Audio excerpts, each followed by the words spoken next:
Hindi kami basketball player talaga noong unang. Tapos baseball player. Wow, Talaga? okay. Since grade 5 hanggang grade 9. Baseball player kami. Tapos then grade 9, naglalaro-laro na kami sa mga barangay lang.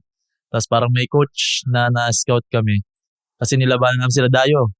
Parang ganun lang, mga pick-up games din. After nun, nakitaan kami. Inas kami, gusto kami mag-try mag-private school. Okay. Kunin kaming scholar. Then maglaro ng basketball. Tapos sabi namin, hindi pa kami sure kasi yung ate namin nun, doon nag-aral. Tapos parang, kasi lack kami sa financial. Tapos yun, parang sinabi po namin na kausapin mo na yung mother namin. Tapos, pero excited na kami nung kambal ko nun. Siyempre. Umaga nun, coach umaga. So tapos, mga 13 anyos kayo, tama? Grade 5, tama?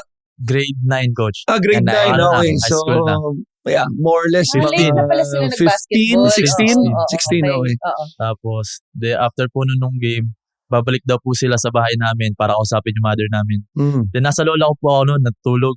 Alauna. Lola's boy ka ba? Oo, Lola's boy. Yeah. Yeah, nakita ko yung connection namin. Yeah. Lola's boy din ako. Okay.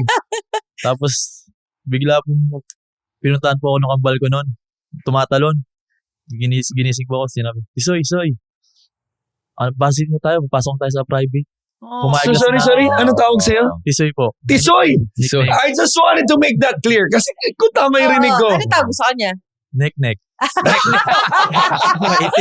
so cute.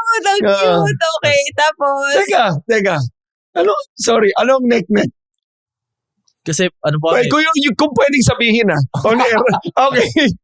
Ano lang po, parang nek-nek. Kasi parang, paternal twin po kami. Okay. Ano ba alam mo? Siya yung maputi. Hindi, wala akong inassume. Okay. Minsan kasi, like, for example, I have a cousin, no? Yeah. Ang pangalan, Mary Grace. Kahit bigyan ko kayo ng 1 milyon, hindi nyo mahulaan. Hindi nyo mahulaan. Sure ako. Alam nyo kung ano nickname?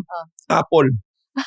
Ang layo, di ba? Hi, Apple. Nasa States. Nasa States yan si Apple. So, anyway, go. Tisoy and Nek-nek. So, si Nek-nek, tumakbo sa'yo. Kuya, gano'n. Kuya ka ba? Hindi. Siya. Okay.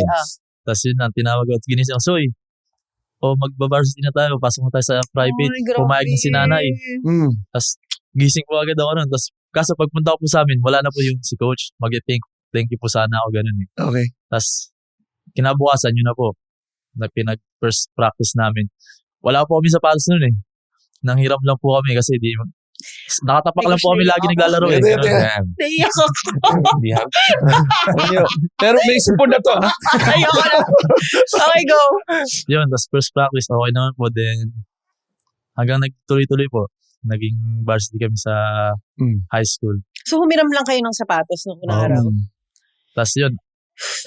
Background, maalala mo kaya pakipatunog na po ngayon. Okay. Grabe to. Okay. After po nun yun tapos doon na nag-start yung Jordan basketball. Tapos naglaro-laro namin hanggang sa Makila. Nakahiram na kayong sapatos? Binila na kami ng coach namin sapatos. Oh, nice. Grabe. Ano pangalan ng coach? Coach JP Magbitang. Coach JP. Grabe. Coach JP, shout out. Okay. Bago natin isali si Andre sa kwentuhan, may nakwento sa akin si Aaron kanina kasi dahil napag-usapan ko yung Marcelino twins kanina na nung lumalaki daw sila, dahil sila nung kambal niya yung naglalaro, ang kwento niya, medyo pinapattern daw nung coach nila yung laro nila sa Marcelino twins. No, ikwento mo nga yun. Kasi nung high school po, yun yung nakalakihan namin kasi sila yung team na malakas nun sa NC. Yung sila CJ Perez, yung batch po na yun. Tapos, yung game style po namin, sakto sa kanila na ready na ako sa episode na to. Okay, sorry. Run and gun. Tapos, sakto may kambal din po. Kambal din po kami. Tapos, parang lagi pa namin sila pinapanood kung paano nila na-execute yung mayhem nila.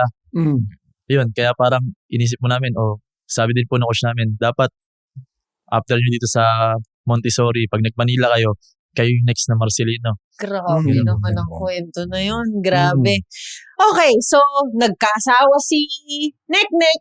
No? Nagkapamilya ng madaling tandaan, no? Madaling tandaan. Kesa Aaron dyan. Si AJ aka Nek-nek, maagang nagkapamilya. Shout out sa'yo. Hello sa'yo at sa mag-ina mo. Nagkaroon naman ng isa pang brother. 3 anak na pala yan, ha? At 3 anak. So, okay. that means 3 na ang pamangkin nila. Okay. Sabi nga nila, di ba, pag may isang nawawala, nagkaka-opportunity. Ang next brother, walang iba, kung hindi si Andre. Andre. Ako. So, paano naman napasok si Andre? Ikaw naman, Andre, kwento mo. Paano ka naman? Tinitingala mo ba yung mga kuya mo? Tapos, paano ba nangyari na ikaw naman naglaro rin? Yun po. Kagaya po ng sinabi niya, baseball din po ako. Pero mas matagal naman po ako. Simula grade 5 hanggang grade 10 naman po ako. So, may tanong ako rito. Sino? This is rare, by the way. Alam naman natin, no, na I think it's a sport na, quite frankly, Filipinos should play. It doesn't require height, di ba? Hindi kailangan ng height dito eh. Yeah. So, ang tanong ko sa inyo, since hindi siya masyadong popular, una, popular ba siya dyan sa Bulacan? Pangalawa, sino nag-impluwensya sa inyo sa magiging baseball? Sa barangay po namin, may baseball player po talaga nag-aaral sa UP. Okay. Si Kuya Pantan, apelido niya po Pantan. Okay. Kumbaga sinundan nila yon, parang Okay. template nila, ganun. Okay. Oo. Kasi basketball po sa amin walang sikat eh.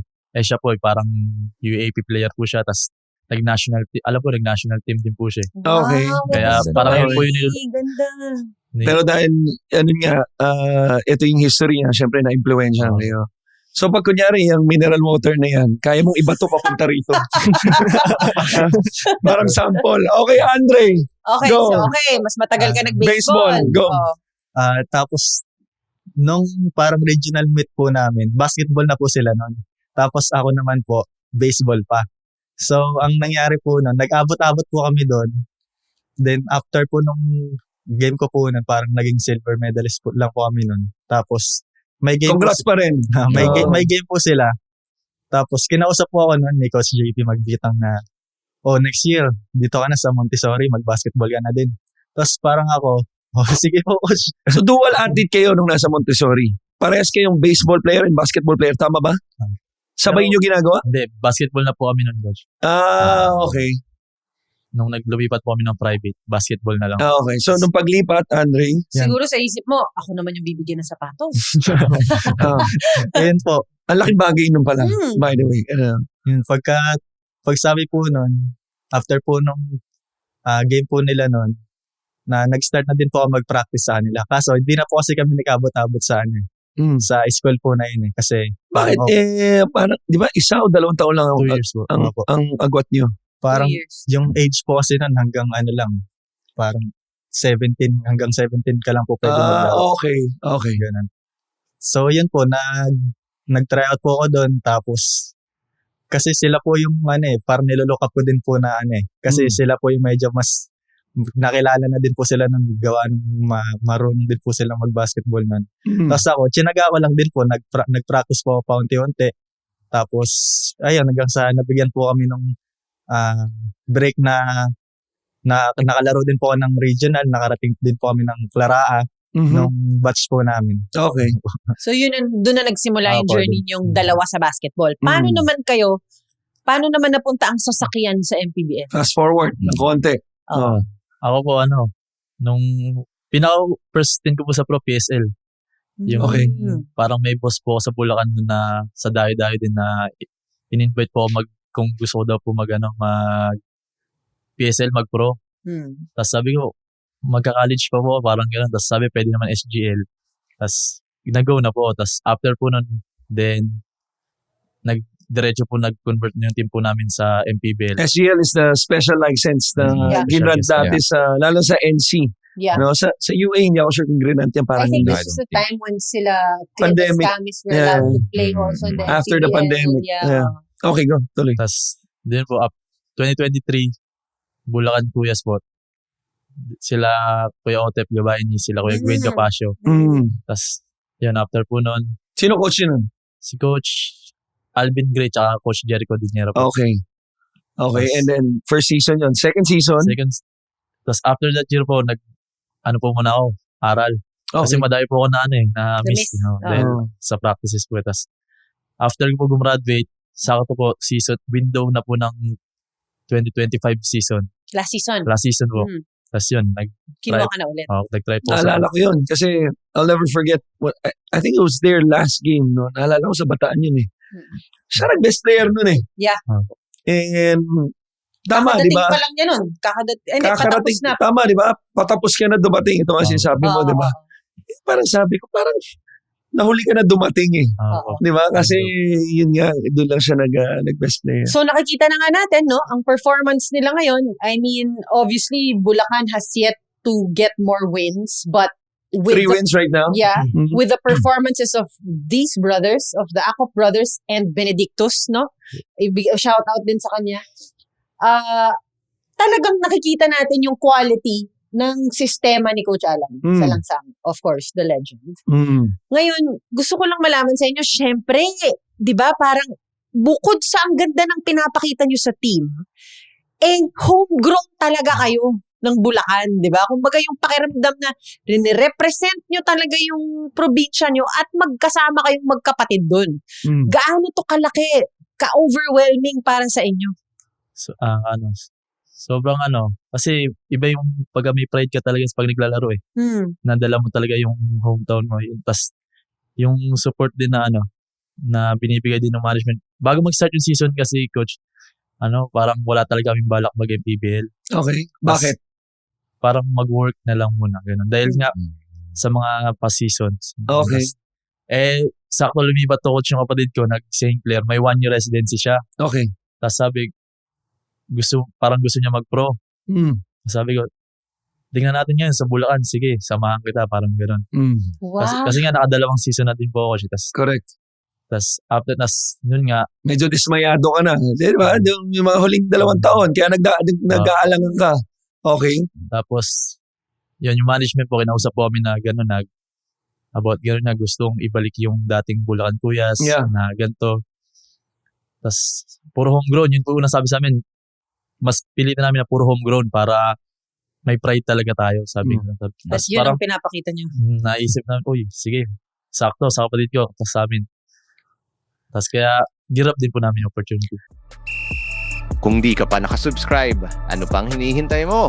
Bawat episode, bawat laro, bawat kontrobersya sa MPBL, nandito kami para harapin lahat.